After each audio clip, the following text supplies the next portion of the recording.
Hey guys, welcome back to the 75 TR6 restoration on the Rusty Beauties channel, and today we should start actually working on the car. We did all the inspections, we checked everything that we could. Maybe there's some other things that we're gonna find out on the way, but as far as I'm concerned now, I know what the problems with the car are, and I can put the list together and send it to Trevor and see what we're gonna do, what we're gonna just ignore maybe. Today I'm thinking I'm gonna take out the carbs and I'm gonna clean them. Hopefully, if I'm able to fix the linkage and put back the carbs together and put them on the car, that's gonna be great. I first need to clean up the shop a little bit because it's a mess here. I took some stuff down from the loft over there. That was the swimming pool for the kids and some lawn chairs and stuff like that. So I took everything down and now it's a little mess here. My bench is a mess. So I need to clean up first, and then we're gonna put this chair over there on the other side of the car, and hopefully I'm gonna be able to take the carbs out because, as you know, I have a special boot that limits me of where and when I can be and for how long. Anyways, I hope I can be there for a while so I can work.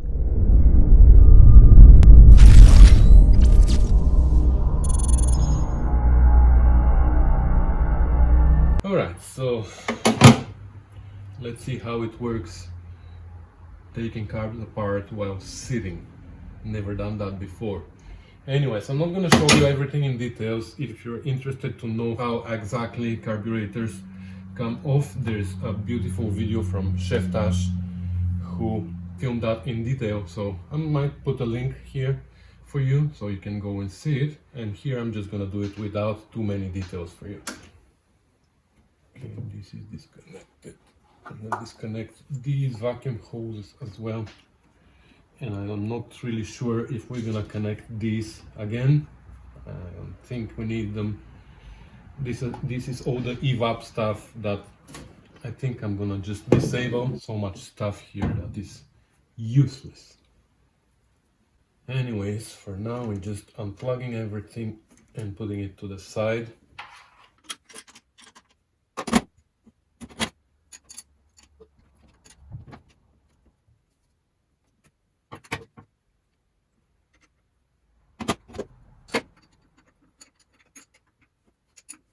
Okay, so I disconnected the linkage, and this way I'm able to take the carburetors out one by one. In many cases you just take them out as a unit, but this linkage I'm gonna have to look at anyways and see what's wrong with it, so it is okay if I take it apart. So one is out. I'll put it over there so I can grab it from the other side, and I'll take the other one out.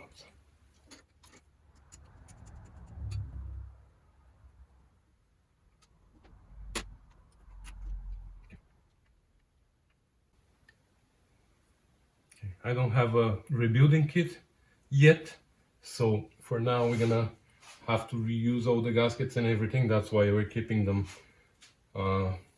as safe as possible, and later we're gonna come back and rebuild the carbs. For now I just want them cleaned and tuned so we can inspect the engine further. Okay, we're gonna work here on this little table because I am able to sit on my office chair and work here. And we're gonna start looking at these babies. So what we're looking for here, first of all, I'm not gonna rebuild them now. To rebuild it, we need to take everything apart, change gaskets, O-rings, and jets, needles if we have to, and stuff like that. But here we are looking into more quicker way because I don't have a rebuild kit. Plus, David already inspected the top end here, the diaphragm inside. But I also want to take apart the bowl and see how the float is, if the needle is opening and closing as it should. Also, one important thing here is with these carbs, so this is the throttle shaft here, so this shaft sometimes gets worn inside here, or the bushings that are around the shaft here, they get worn, and then there's a lot of play on the actual shaft. Okay. So when there's a play, there's also a big vacuum leak from here, because this is the side, the engine side, right? So when the piston goes down and the intake valve is open, then we have vacuum on this side, which sucks air inside from all sources possible. So we're trying to keep the only source to be the throttle and not here, because if air comes through here, we are affecting the air-fuel mixture ratio, and that's not good. That's why we're going to go around, we're going to make sure we have no vacuum leaks, we have a good operation of the float, and there's a needle that is controlled by the float. So as soon as we have enough fuel here, the float floats and pushes the needle up, and the needle closes the input of the fuel. Here we're also looking for a nice and smooth movement of this piston, because at the bottom of this piston there is a needle that goes into the jet. What happens here is when we open the throttle, that allows the vacuum to start sucking air from there. This vacuum creates a constant depression here. That's why they're called CD, those carburetors, because CD stands for constant depression. So again, I'm not going to explain all that, but this vacuum creates constant depression, which lifts the piston. As the piston is moving up, it pulls the needle out of the jet. And because the needle has a conic shape, the higher it goes, the thinner the part inside the jet is, and it allows more fuel to go in, which fuel mixes with the air which is sucked from this side and creates that mixture. So we're going to inspect also the needle, the jet, we're going to make sure everything is clear, and then we're going to put everything back together on the car. And once it's on the car, then we're going to adjust the air-fuel mixture, and we're going to see if we can tune up properly the two carbs. The adjustment is pretty simple. That needle that is here underneath, I don't know if you can see it now, but you're going to see it later. So the adjustment controls how deep the needle goes into the jet at idle speed. So we have a way from here to adjust that position, the needle in relevance to the jet. So yeah, without further ado, I'm gonna start taking it apart. Like I said, I'm not a carburetor specialist, I'm not an expert at all, so I'd rather not give you too much information. There are excellent videos on that on the Most Motors channel, for example, that explain in great detail how those carburetors work.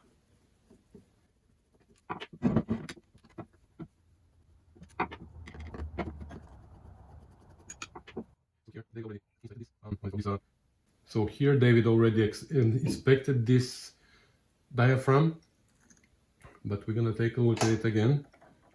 Anyways, so this is the piston that we said, and this is the needle.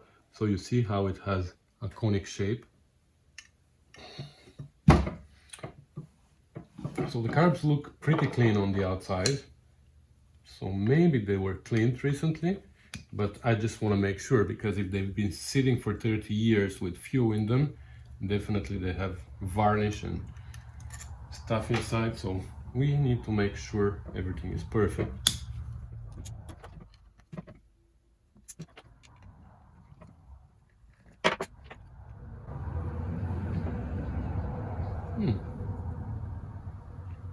They are pretty clean actually.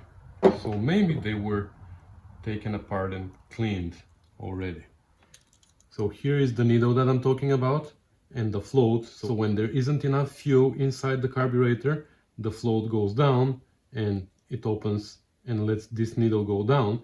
And as soon as it goes down, it allows fuel to come in from here and fills up the bowl.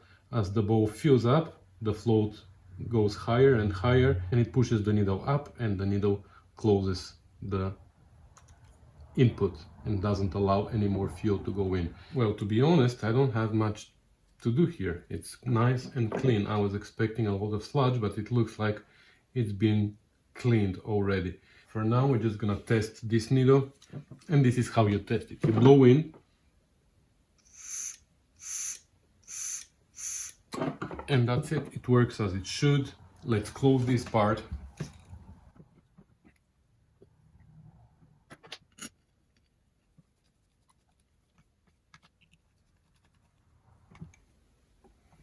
Okay, so now I loosen the idle screw, which controls how much of a gap there is here when the car is idling, because when we let go of the gas pedal, it goes and almost closes here. But we need to leave some gap for some air to go in so the car can idle. So by adjusting this screw here, we control how far it stays open, where the limit is. But now I loosened it so it can close completely, and now I'm going to look through the other side and I will see if I see any light coming around it. That's going to tell me if this is still round or it became oval. I don't know if you can see, but that closes pretty good. So now I'm gonna tighten this screw a little bit again. I'm gonna give it a little bit of a gap here, which we can adjust better later, but for now I'm just gonna give it a little bit of a gap, just like this, so we have some air going in, otherwise our car is not gonna start. I just don't know what to do about this play here on this side. I don't know how much is allowed. Alright, so I read a little bit about it, and it turns out that some carburetors have a seal inside here. The early CDs or the later CDs, I'm not really sure. But first of all, I want to actually take this spring away so I can inspect the play further, because right now the spring is fighting me and it is not really easy to determine whether there is a play or not.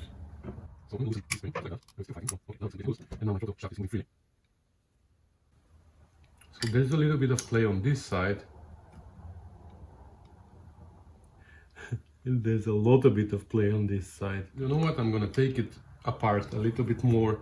I wanna see what's inside, because on the Most Motors website I see that they also sell something called cap and seal, or seal and cap for the throttle shaft. I don't think we have a seal here, but I wanna inspect that. So this is away. Okay.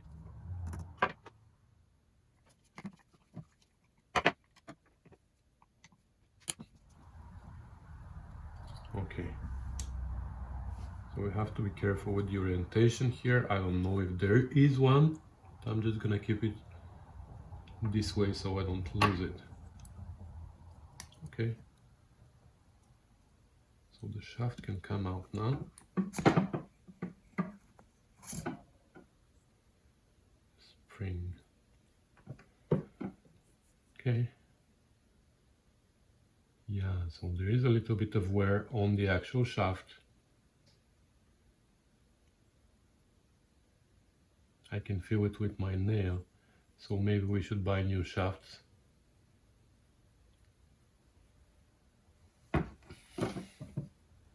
Oh yeah, it looks like there's a seal there. Yeah. Okay, so that is actually a good news. So I'm gonna order that seal. There's the same seal and cap on this side. So in this case, the play doesn't affect us much because there are seals inside. The thing is, those seals are probably hardened a long time ago. Okay. So first we have to go there and okay, I'm gonna clean a little bit the surfaces here, and I'm gonna finish assembling it. I'm gonna do the same with the other carb. I'm gonna inspect it quickly, and then we're gonna put them back on the car, and I'm gonna try to tune them. Alright, so here the situation is virtually the same. That's the second carb. So we have needle that closes properly. The throttle shaft also has a little bit of play, but maybe that's not critical, because if we have a vacuum leak, we're gonna change the seals. The float bowl has very little sludge here in the corners, but nothing major that can be cleaned. Okay, so I'm gonna put this one back together and I'm gonna install them in the car and we're gonna go from there. I also removed the linkage, and you can see here this spring has been a little bit distorted, so we're gonna straighten this and then we're gonna position this. This is designed to have a little bit of play, but we're gonna adjust it in such a way that when the pedal is in its highest position, like this lash is gonna be taken away, and as soon as you touch the pedal, it's gonna affect also the throttle shafts, because before we had a lot of movement on the pedal before the shaft even starts moving. So there's nothing to be fixed, it's just a matter of adjustment. So we're gonna adjust this on the car. First, before I put it on, I'm gonna have to straighten it here. I'm gonna take pairs of pliers and hopefully I'm gonna be able to straighten it before I twist it too bad. I twisted because of the two carbs were not synchronized, and one could go further than the other, so you could still push on the pedal while one was already at its limit, and that's how it got twisted. Okay, so the two carbs are installed and the linkage is also installed. I straightened this spring and I put them on. They're all loose now. So what I'm gonna do, first of all, I made sure that each of the throttle shafts and the two ends of the link in the middle are covered by at least the first two layers of the spring. You know what I mean? Layers, or whatever you want to call them. So that's how we're gonna tighten them now. But before we tighten them, I'm gonna back this screw that limits how far the choke goes. So this is the choke lever, which also, when the choke is applied, it also pushes a little bit on the throttle, you see, and it opens a little bit of the throttle. So I don't want this choke for now to affect our throttle position. I want to back up the throttle adjusting screw here, and I want to back up this screw, so both throttles on both carbs are all the way closed, so our butterfly at the back is completely closed. And that's gonna be our initial position for the throttle adjustment. And then we're gonna tighten this screw until it touches the throttle lever, and then we're gonna give it one more turn, and that's how we're gonna start the car. I don't think I'm gonna hook up the choke for both carbs. We will see if we can just do it manually to start the car, warm it up, and then we're gonna do all the tune-up needed. We're gonna go through the whole procedure, and once everything is adjusted, then we're gonna deal with the choke again. And this way now, even if we apply the choke, that's not gonna affect our throttle. Our throttle is totally independent from the choke. The screw is backed up here, the idle screw. So we know that this is our absolutely closed position of the butterfly at the back. I'm gonna do the same on this one.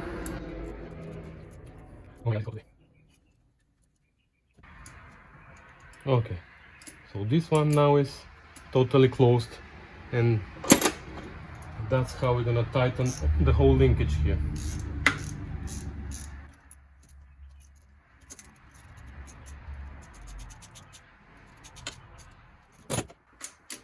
So now our throttles are connected again to each other, but we know that when it's all backed up, they're both completely closed. So now we can tighten here the screw by hand until it reaches the throttle. We're gonna do that here as well. And now we can do one more turn, or half turn. Well, we're gonna do one, and we're gonna go from there. Not the best screwdriver for here, but anyway.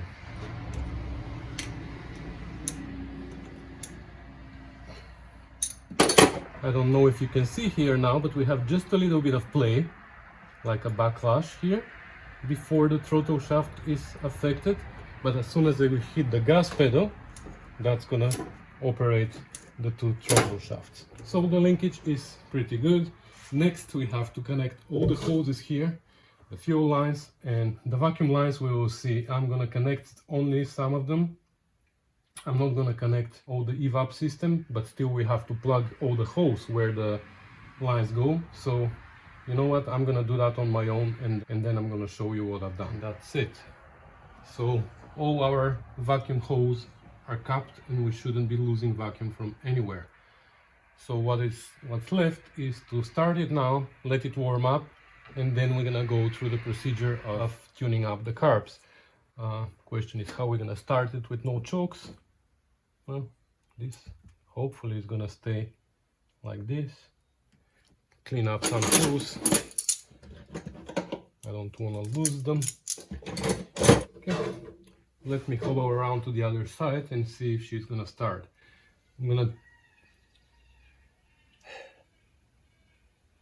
If you wonder what that is, I think my neighbors have peacocks. At least that's what Chef Tash insists.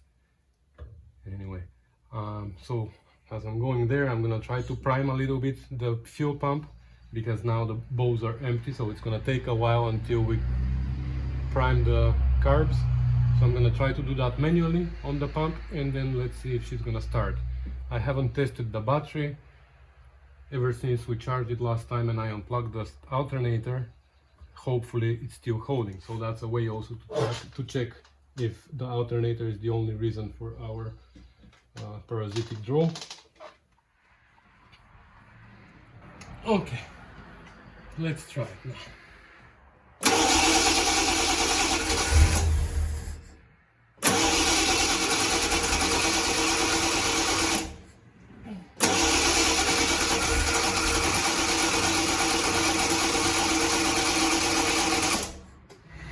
Oh, I'm surprised. Both chokes are still on. Okay.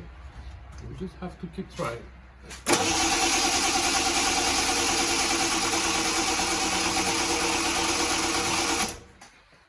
Oh, I can reach from this side.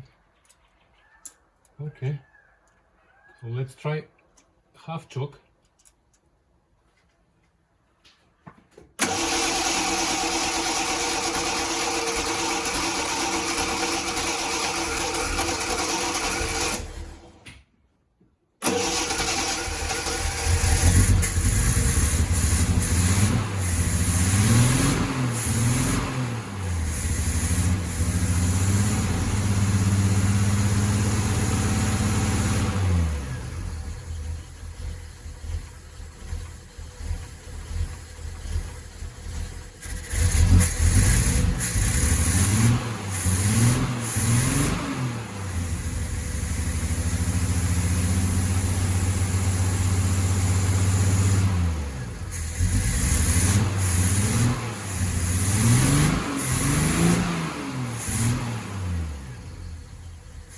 Well, as you can see, now she's running even more rough than before.